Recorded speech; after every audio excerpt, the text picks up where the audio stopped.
Lou and Jackie here. And a couple of months ago, we introduced you to a new product called ElephanTea. We told you about the amazing thing that they do with a portion of the proceeds for people that buy ElephanTea. But what we're going to do right now, we're going to introduce you to one of the co-founders of ElephanTea. Now, we've talked to Shani Atapattu. He is the guy who races and he's behind ElephanTea. But we also have the other half of the team that formed ElephanTea. It is Shani Atapattu joining us right now. Shani, how are you today? Good morning. This is so exciting to talk to you about this amazing company, and we want to hear the history behind how this company came to be.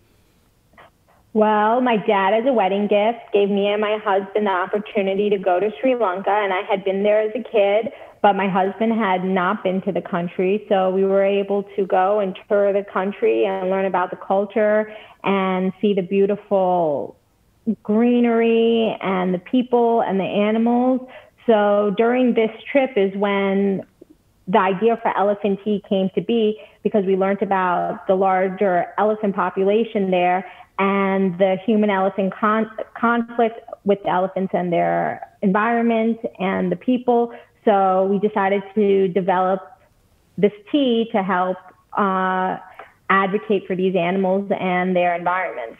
Wow. Now, your dad grew up there in Sri Lanka, and he's yes. the tea was in his family for a long time. But you're just taking this and moving it to a different area, right? Yes. So the plantation is in my family for a very long time on my dad's side. And when we developed this product, we decided to go and speak with them because tea and elephants have a very interesting connection in Sri Lanka. The elephants actually tore down their own habitats for the British a few hundred years ago to develop tea because Sri Lanka is known for some of the finest tea in the world. So the connection between elephants and tea were so strong that this is where we decided to develop this product from these plantations so we could get our message out and talk about these animals. And Sri Lanka also has an ancient history when it comes to the elephant as well, correct? Yes, elephants are very close with not only the people, but the religion. Sri Lanka is predominantly a Buddhist country, and these elephants are very revered and known in the country, and they also culturally have been in parades, and it's very customary to have this animal around. So it's a natural connection when you think of Sri Lanka. Why was this so passionate for you to create ElephanTea, the product, to make this all happen? Well, growing up, my dad really loved the animal, and I have such a close relationship with that. And also now I have 3 little boys of my own, and I would like this animal to be around not only for them, but generations to come. And when I traveled there and I got to observe from afar them walking through their habitat, the way that they are so connected as a family, elephant herds, it's the matriarch actually who is the head of the herd. So the great-grandmother basically teaches all the generations, and all the aunts and the moms get around the babies and teach them. So the connection for me with family and the country really stood out to me. Yeah, and a portion of the profits from both ElephanTea and Wild Elephant Sparkling Tea go to various elephant conservation efforts in Sri Lanka. What are some of those groups that you help out? Well, we do a couple of them. So as the population in Sri Lanka grows, the natural elephant habitats are being torn down and created for agriculture. So one of the projects we did was Project Orange, and we learned that elephants have thousands of sensitivity points all over their body.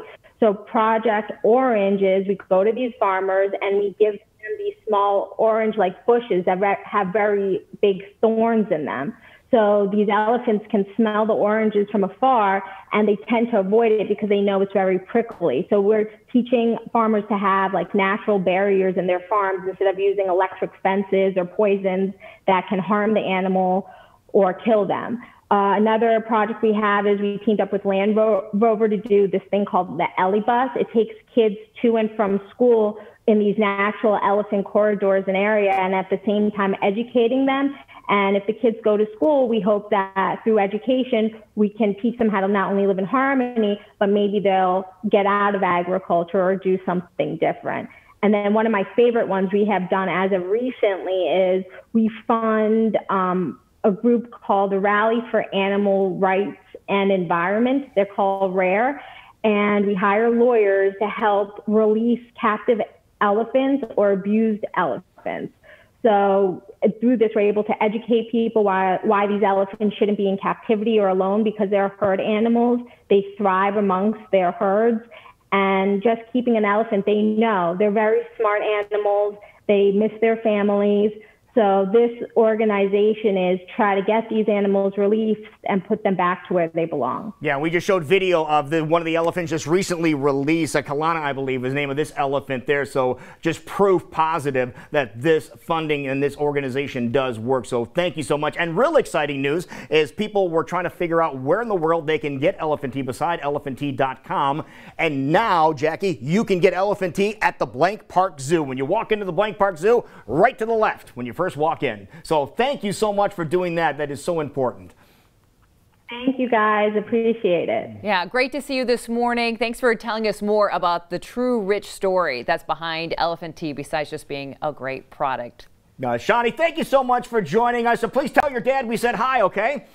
Will do. All right. Thank you so Bye-bye. much. That is great. What a great organization helping out wild elephants and the conservation efforts there. Don't go anywhere. We are going to be right back. And when we come back, it is time for the Iowa Almanac with Professor Jeff Stein. That is next on Iowa Live.